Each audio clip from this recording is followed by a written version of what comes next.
22장부터 사도 바울은 자기 변호를 하고 있습니다. 22장에서는 예루살렘에서 폭동을 일으켜 사도 바울을 죽이려고 했던 유대인들을 향하여서 사도 바울은 변론을 하였습니다. 23장에서는 천부장이 소집한 사내들인 공회원들 앞에서 사도 바울은 변론을 하였습니다. 그런데 이런 사도 바울의 변론은 자기만을 위한 변론이 아니라 예수 그리스도의 부활에 대해서 증거한 변론이었습니다. 그렇다 사도 바울은 유대인들과 사내들인 공회원들 앞에서 담대하게 예수님의 부활과 또 자신에 대해서 변론을 하였습니다. 그러나 이 사도 바울의 변론을 들었던 유대인들은 결코 변하지 않았습니다. 그들은 끝없이 사도 바울을 대적을 하였습니다. 심지어 사도 바울을 죽이려고 했던 40명의 암살자들이 생겼습니다. 이 암살자들은 사도 바울을 죽이기 전에는 먹지도 않고 마시지도 않겠다는 결심을 한 암살자들이었습니다. 그러나 하나님께서는 사도 바울의 조카를 통하여서 천부장에게 이 모든 사실을 알렸습니다. 그리고 천부장은 사도 바울을 보호하였고 총독이 있는 가이사랴까지 사도 바울을 보내려고 하였습니다. 무려 군사를 동원했는데 보병 200명, 기병 70명, 장병 200명, 총 470명의 군인들을 동원하여서 사도 바울을 보호하고 가이사랴까지 이송하고자 하였던 것입니다. 여러분, 이것은 하나님의 보호하심이었습니다. 하나님의 섭리였습니다. 그러므로 우리가 이 세상 살아갈 때에 믿는 사람들을 향한 대적들을 만날 때에 우리는 결코 두려워하지 말아야 합니다.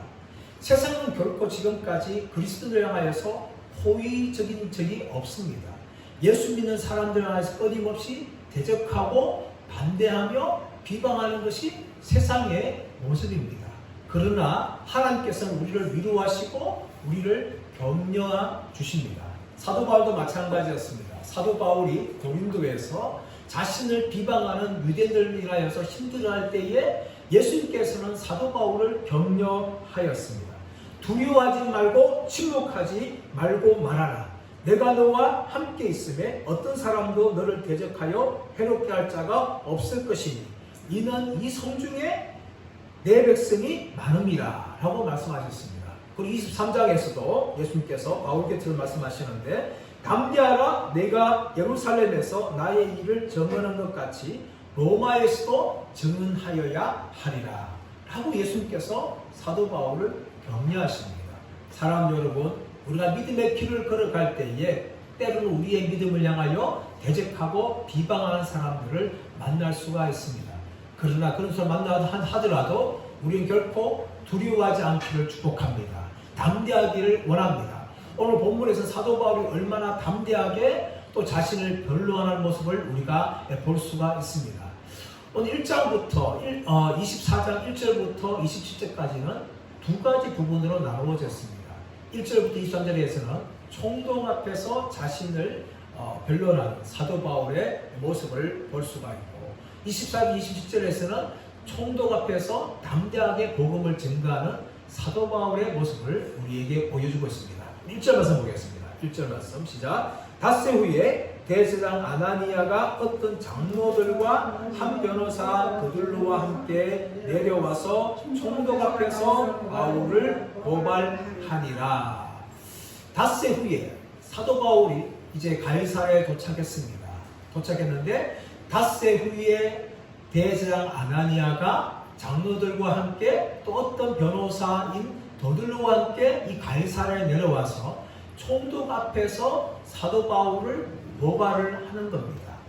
대제사장 아나니아는 사내들인 공의의 대표이자 동시에 사도 바울로부터 개인적으로 모욕을 당하였습니다. 물론 사도 바울은 아나니아가 대장인 줄 몰랐기 때문에 한 말이지만 그는 사도 바울의 말에 앙심을 품고 있었을 것입니다.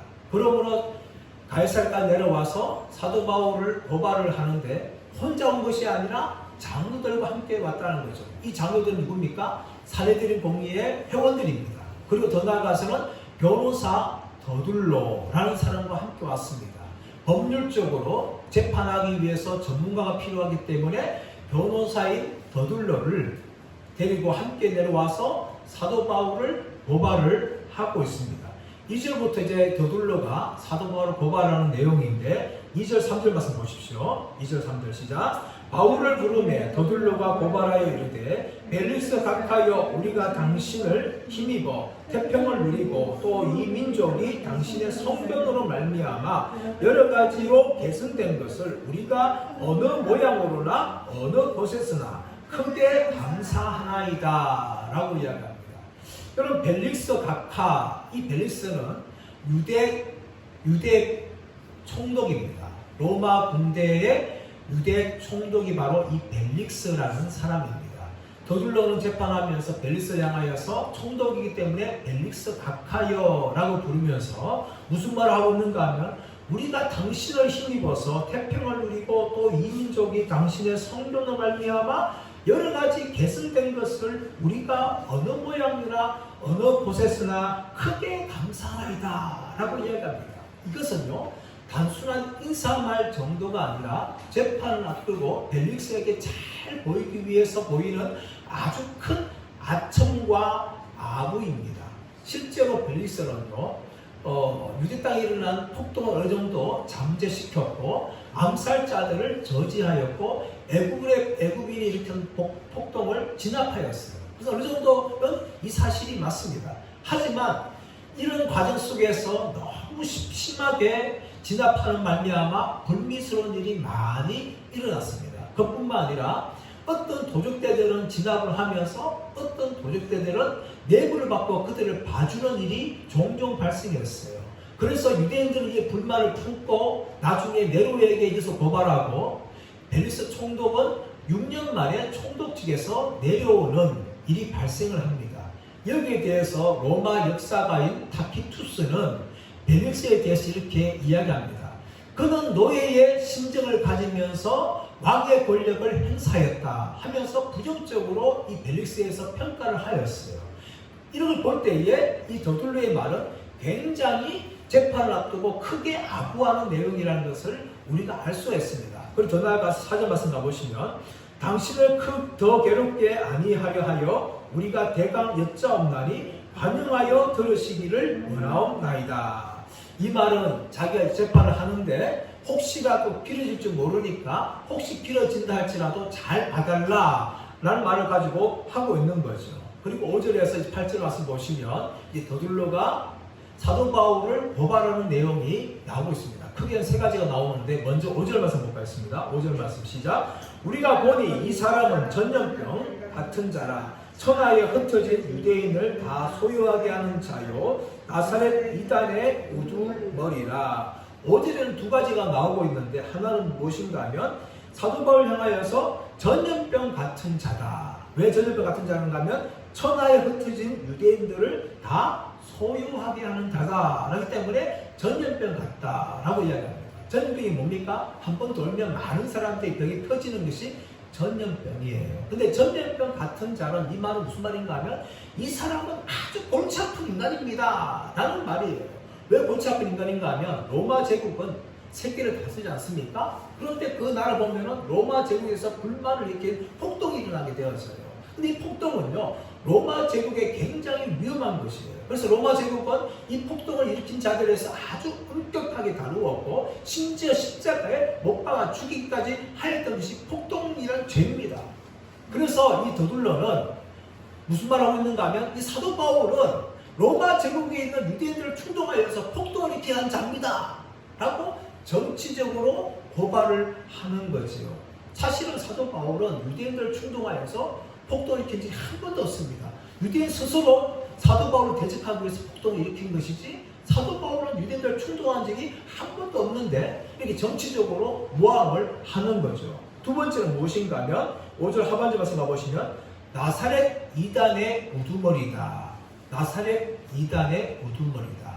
나사렛은 누굴 말하고 있는가 하면 예수님을 말하는 겁니다. 예수님은 나사렛 출신이죠. 그래서 사람들이 나사렛 예수라고 불렀어요. 근데 나사렛 이단이란 무엇인가 하면 바로 그 나사렛 예수를 따르는 집단이라는 겁니다. 그 집단의 우두머리가 누군가 하면 바로 이 사도 바울입니다 라는 것입니다.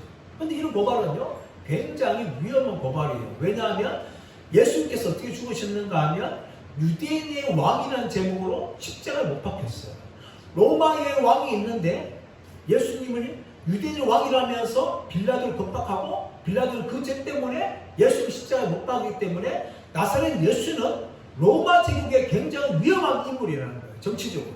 그렇기 때문에 이 고발도 굉장히 사도 바울에게는 불리한 정치적인 고발일 수가 있는 겁니다. 세 번째 6절 말씀 가보시면 또 그가 또 성전을 더럽게 하려 함으로 우리가 잡았사오니 6절을 잘 보시면 그가 또 성전을 더럽게 하려 함으로 더럽혔다는 게 아니죠. 더럽게 하려 했다고 시도했다는 겁니다. 더럽게 했으면은 그 죄가 다른 밖에 행위로 들어갔기 때문에 문제가 없는데 더럽게 하려 했다는 것은 이미 마음속에 있는 것을 죄로 정죄할 수가 없어요. 그래서 재판하기가 굉장히 힘든 것입니다. 근데 성전을 모독한다는 건요, 성전을 더럽게 한다는 건요, 사실 유대인에게 굉장히 위험한 것이고 살해된 공회는 이 성전 모독한 사람들에게서 사형을 시킬 만큼 중대한 죄입니다. 하지만 로마 편에서는 유대교에 속한 것이기 때문에 정치적으로 재판할 사항이 아니에요. 하지만은 이 더둘러가 앞에 두 가지 정치적인 죄인 폭동죄 그리고 나사렛 이단의 우두머리 이런 죄를 포함해서 은근슬쩍 성전 모독하면서 이 사람은 유대교에도 위험한 자입니다 하고 지금 총독에게 고발을 하고 있는 것입니다. 이런 모습은요 예수님을 십자가에 못 박아 죽일 때 했던 유대 종교자들의 지도자의 모습과 거의 똑같습니다.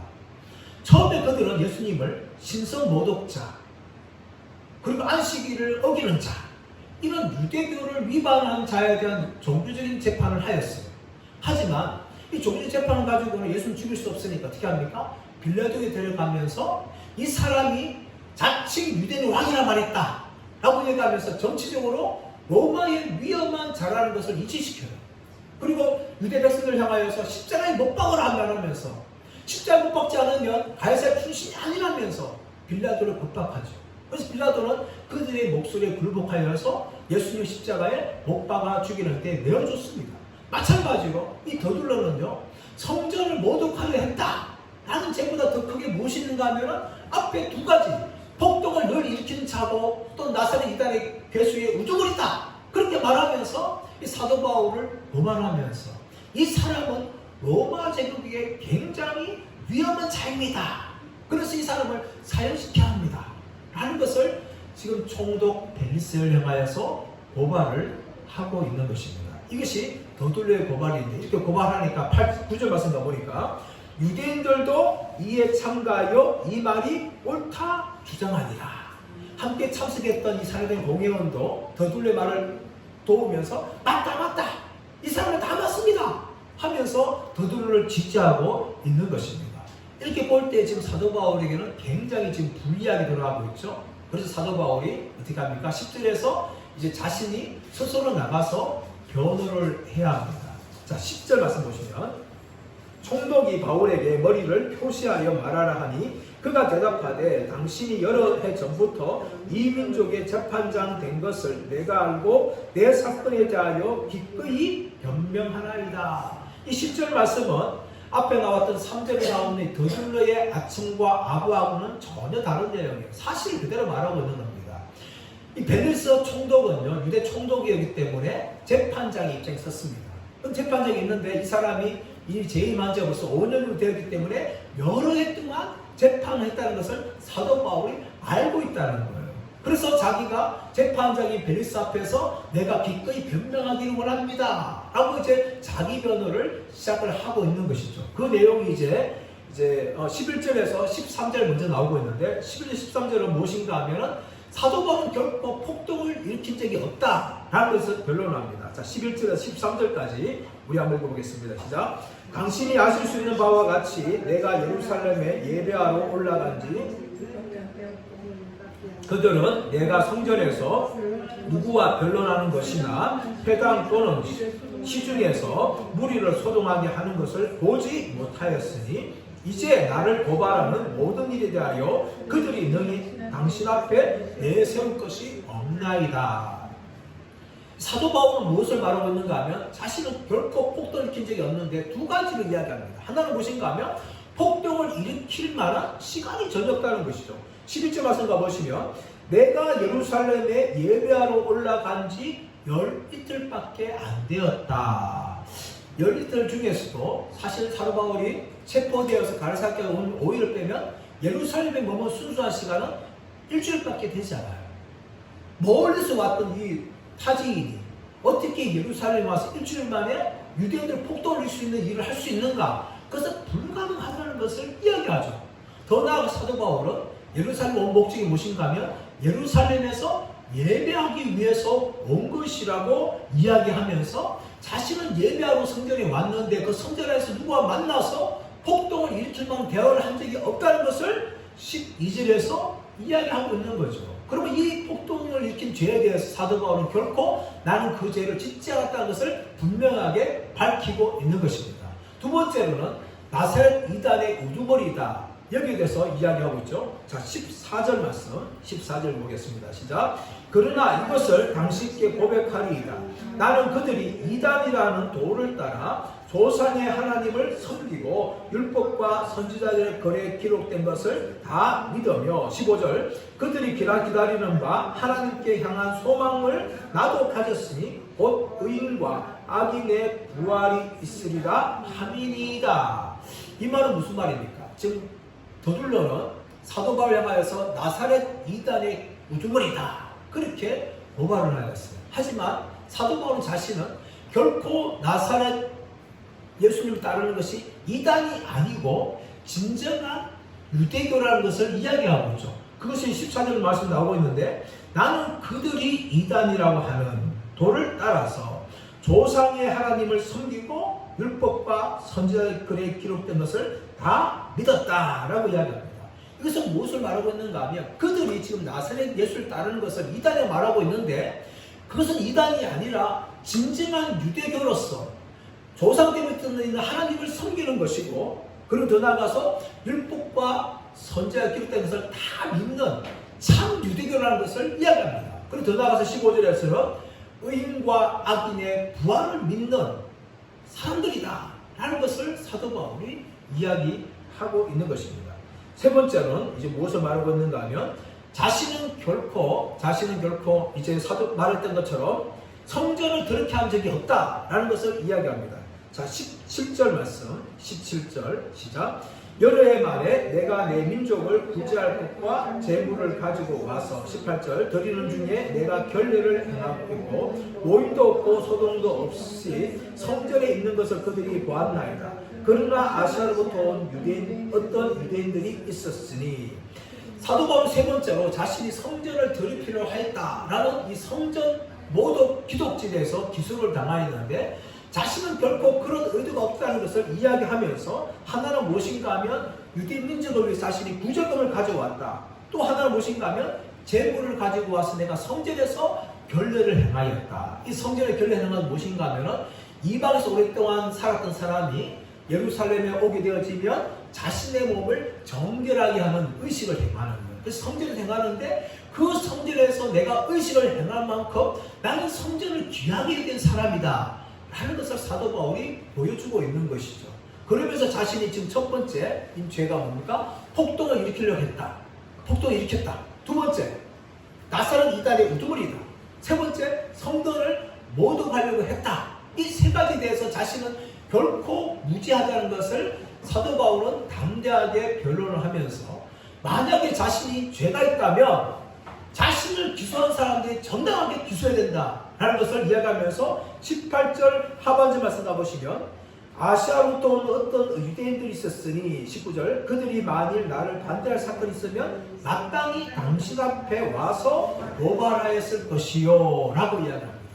만약에 자신이 정말 성전을 더럽히려 하고 그런 죄를 시도를 했다면 아시아에서 온 어떤 유대 이사들 때문에 폭동이 나지 않았습니까? 그렇다면 그들이 와서 직접 나를 고소해야 되는데 그들이 와서 고소하지 않기 때문에 이 고소는 무효다 라는 것을 이야기하고 있는 거죠. 실제 말하면 사도 바울이 죄를 지었다 하는데 그 죄를 지었다고 하는 그 사도 바울을 고소한 사람이 나오지 않는 거예요. 그렇기 때문에 이 고소는 말도 되지 않는 것이다 라고 이야기하는 것이고, 두 번째는 21절 말씀 보시면 뭐가 하는가 하면, 만약에 내가 예루살렘 공회원 앞에서도 내가 엉뚱한 말을 하여서 내가 그들에게 죄를 지은 것이라면 이 사회된 공회원들이 나를 고소해야 된다. 하지만 나는 의인의 부활에 대해서 말하는 것 뿐이다 하면서 자신의 무죄에 대해서 이야기합니다. 이렇게 처음에 더둘로와 아나니아와 또 장로들이 힘차게 사도 바울을 고소하였지만 10절 이하부터 시작되어지는 이 사도 바울의 변론을 통하여서 이 모든 고소들이 다 무효로 지나가게 되는 거예요. 그러자 이제 22절 이하에서 총독 벨리스가 사도 바울에 대해서 이야기하고 있죠. 자, 22절 시작. 벨리스가 이 도에 가는 것을 더 자세히 아는 거로 염려하여 이르되 천부장 루시아가 내려오거든 너희를 처결하리라 하고, 벨릭스가 이 도에 가는 것을 더 자세히 안다 했답니다. 이 도는 뭡니까? 구원의 도. 사도 바울이 전하는 복음을 말하고 있는 거죠. 그런데 이 벨릭스 어떻게 이 도에 대해서 자세히 알 수 있었을까요? 성경은 왜 벨릭스가 이 도에 대해서 자세히 알고 있는가에 대해서 이야기하고 있지 않습니다. 그건 단순히 추측할 수 있는 게 무엇인가 하면, 가이사라에 이미 전도자 빌립이 있었어요. 빌립을 통하여서도 들을 수 있을 것이고, 이 총독 벨리스의 아내가 유대 여자 드루실라입니다. 그를 통해서도 들을 수 있을 것이다. 이렇게 추측하고 할 수 있지만, 벨리스가 어떻게 구원의 도에 대해서 더 자세히 알게 되는지 성경은 이야기하고 있지 않습니다. 그러나 그가 자세히 알고 있으면 어떻게 합니까? 재판하는 것을 연기를 하였어요. 연기를 하면서 핑계가 뭔가 하면, 천부장 루시오가 내려오거든 너희를 처결하리라. 천부장이 이 바울을 보냈기 때문에 천부장이 내려오면 자세히 알아보고 내가 이 사건을 처리하겠다 라고 이야기하고 있지만, 이 모든 것은 변명에 불과합니다. 무슨 변명인가 하면 유대인들에게 잘 보이기 위해서. 분명히 이 벨릭스는 천부장 루시오의 편지를 통하여서 사도 바울이 무죄하다는 사실을 알았어요. 그러나 폭동이 날 거 두려워하는 거죠. 그래서 사도 바울을 풀어주지 않고 재판을 연기합니다. 사도 바울 편에서는 굉장히 억울하죠. 무죄하면 풀어줘야 되는데 풀어주지 않고 재판을 연기해요. 사도 바울 편에서 굉장히 억울합니다. 잘못된 재판이에요. 하지만 반대편 보시면 이것은 하나님의 사도 바울을 보호하기 위한 섭리라는 것을 알 수 있어요.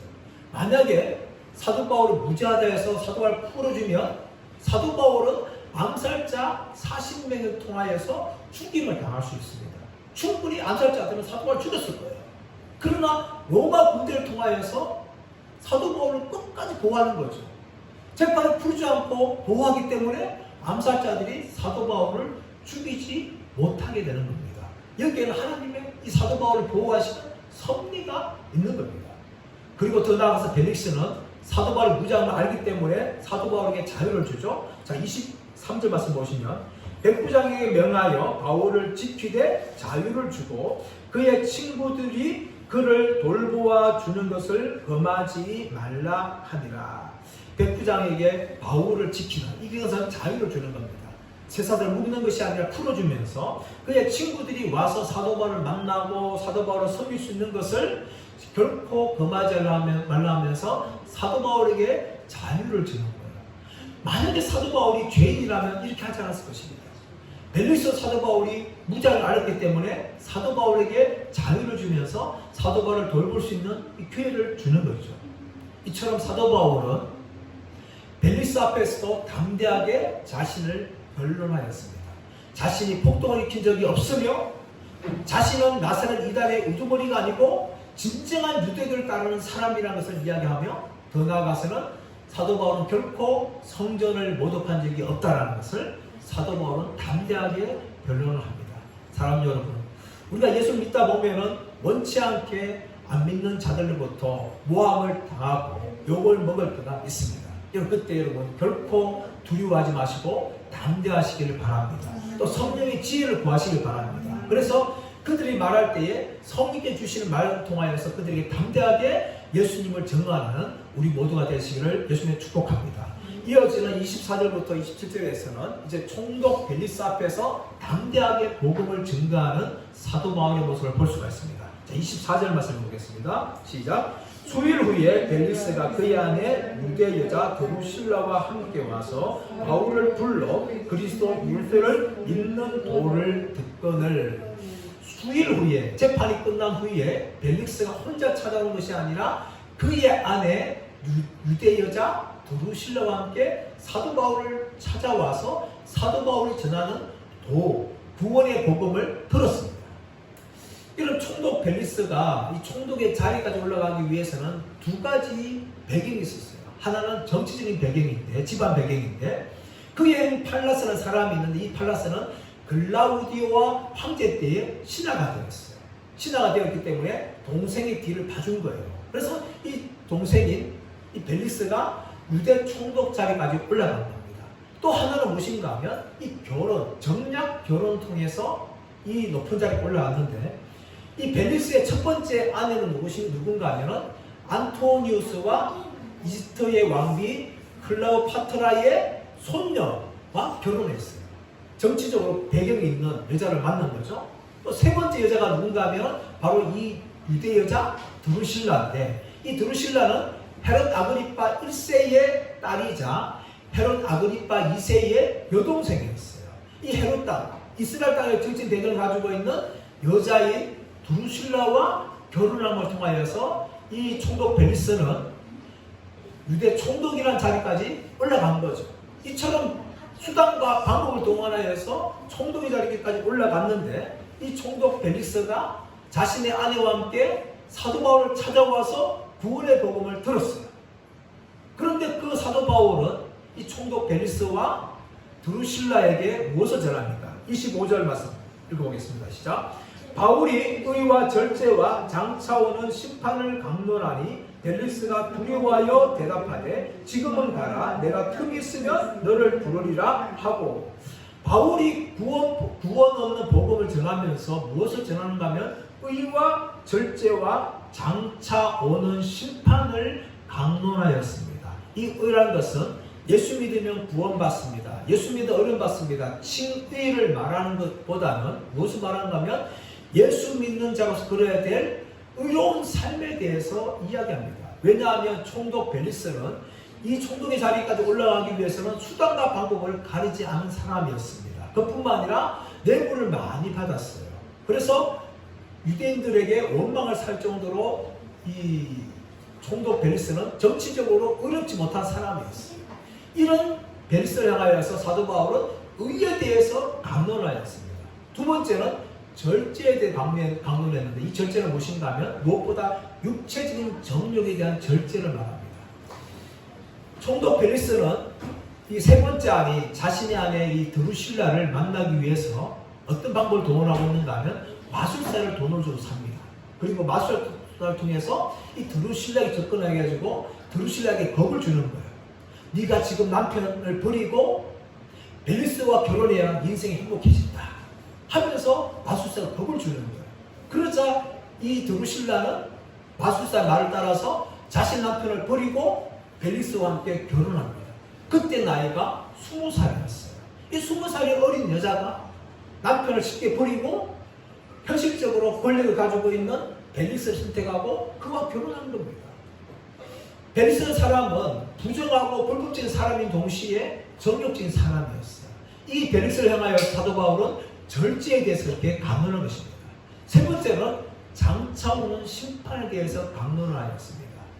벨리스는 총독으로서 재판장이었어요. 그는 수많은 재판을 하였던 사람입니다. 너는 유죄요, 너는 무죄요 하면서 많은 사람을 하여서 재판을 하였는데 사도 바울은 그런 재판장인 벨리스를 향하여서 너희에게도 장차 심판이 있을 것이다 라는 것을 강론합니다. 그러자 여러분 벨리스가 어떻습니까? 두려워하는 거죠. 사실 그러나 이 사도 바울이 총독 벨스를 향하여서 의와 절제와 장차오는 심판에 대해서 강론하는 것은 사도 바울에게 굉장히 손해가 되는 것이고 또 굉장히 위험한 것입니다. 지금 힘을 가진 사람은 누굽니까? 총독 벨리스예요. 총독 벨리스에 의하면 사도 바울은 얼마든지 위험에 처할 수 있습니다. 그런 총독 벨리스를 향하여 사도 바울이 담대하게 의와 절제와 장차오는 심판을 강론했다는 것은 보통 일이 아닙니다. 우리가 복음서를 통해서 세례 요한을 보게 되었습니다. 세례 요한은 예수님을 향하여서 보라 세상들을 지구하는 하나님의 어린 양이로다. 그렇게 예수님을 증거했던 사람인데 이 세례 요한은 그 당시의 왕이었던 헤롯 안티파스 분봉왕을 향하여서 그의 죄를 정죄했던 사람이에요. 헤롯 안티파스는 자신의 아내 헤로디아를 얻기 위해서 자신의 동생인 헤롯 빌립으로부터 그 아내를 빼앗았어요. 거기에 대해서 세례 요한은 죄라고 정죄하였습니다. 그러자 헤롯 안티파스 열을 받아가지고 세례 요한을 감옥에 가둡니다. 생일날이 되었죠. 잔치를 벌입니다. 사람들이 모여 잔치를 벌이는데 헤로디아의 딸 살로메가 헤롯 안티파스의 춤을 추면서 그의 마음을 얻습니다. 헤롯 안티파스는 살로메에게 내가 무엇을 주랴 그렇게 말할 때에 헤로디아가 자신의 딸 살로메를 사주하여서 세례 요한의 목을 달라고 요청합니다. 세례 요한은 그 말에 의해서 참수를 당하고 순교를 당합니다. 여러분 그만큼 권력자들의 죄에 대해서 치고에 대해서 공격한다는 것은 굉장히 위험한 일입니다. 총독 벨리스는 불의한 사람이었고 그는 종교적인 사람이었고 심판을 두려워하지 않고 마음대로 뇌물을 받고 심판을 굽게 한 사람이었는데 그런 벨리스를 향하여서 의와 절제와 장차 없는 심판을 강론한다는 것은 굉장히 무모하면서 위험한 일이었습니다. 하지만 벨릭스는 이 사도 바울의 강론을 듣고 두려워합니다. 마음의 두려움을 느끼죠. 하지만 거기까지였습니다. 어떻게 반응합니까? 25절 하반의 말씀 가보시면 지금은 가라. 내가 틈이 있으면 너를 부르리라. 지금은 가라. 내가 틈이 있으면 너를 부르리라. 마음의 두려움을 느꼈다면 자신의 죄를 회개하고 예수 믿고 구원받아야 되니 마땅한데 어떻게 합니까? 그 기회를 발로 차버립니다. 그 기회를 거절합니다. 지금은 가라. 내가 다시 너를 부르겠다. 그럼 많은 사람들이 복음을 듣고 자신의 죄에 대해 두려움을 느끼지만 이렇게 반응한 사람들이 참 많습니다. 복음서만 보시면 왕이 자신의 아들을 향하여 위해서 잔치를 벌이면서 초청을 합니다. 하지만 어떤 사람은 나는 시장에 가봐야 되고 나는 밭에 가봐야 되고 나는 소를 돌봐야 되고 나는 결혼해야 되고 왕의 초청을 거절합니다. 이처럼 벨릭스는 사도 바울을 통하여서 부르시는 하나님의 초청을 거절하고 사도 바울을 보내면서 다시 가라. 내가 시간 되면 부르겠다 하면서 사도 바울의 복음을 거절하고 마는 것입니다. 16절 말씀 보시면 동시에 또 바울에게서 돈을 받을까 바라는 거로 더 자주 불러 같이 이야기하더라. 사도 바울을 부르는데 그 이유가 무엇인가면 사도 바울 혹시 돈을 가졌으면 그 돈을 뇌물 받기 원한다 라는 마음을 가지고 사도 바울을 부르는 거죠. 그는 정작 사도 바울을 통하여서 듣는 복음은 거절하고 사도 바울이 가지고 있는 돈만을 바라보고 그것 때문에 사도 바울을 자주 만나고 말았습니다. 그는 정말 자신의 죄에 대해서 회개하고 돌이키고 구원받을 기회를 발로 차버린 영적으로 어리석은 사람이 되고 말았습니다. 그는 끝까지 불의의 길로 끝까지 무절제한 길로 끝까지 심판을 두려워하지 않고 심판을 굽게 하는 사람의 모습으로 결국 그는 걸어가고 말았던 것입니다. 그리고 그는 네로에게 소환되어서 나중에 총독의 자리에서 박탈당하는 그런 불행을 당하고 마는 것입니다. 사랑하는 여러분, 우리 뜻대로 삶을 살아가면서 하나님께서 우리에게 기회를 주십니다.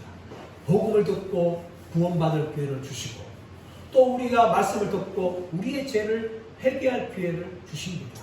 여러분 그때 어떻게 반응합니까? 혹시 벨리스처럼 다음번에 하겠다, 다음번에 믿겠다, 다음번에 내가 회개하겠다, 여러분 그렇게 반응한 분이 있습니까? 여러분 그것은 결코 어리석은 것입니다. 다음번에 기회가 주어지지 않을 때가 있는 것입니다. 저와 여러분 말씀을 들을 때마다 늘 깨어 있으며 우리의 죄에 대해서 항상 회개하고 또 예수 그리스도를 나의 구원자로 믿음을 통하여서 하나님 앞에 설 수 있는 우리 모두가 되시기를 예수의 이름으로 축원합니다.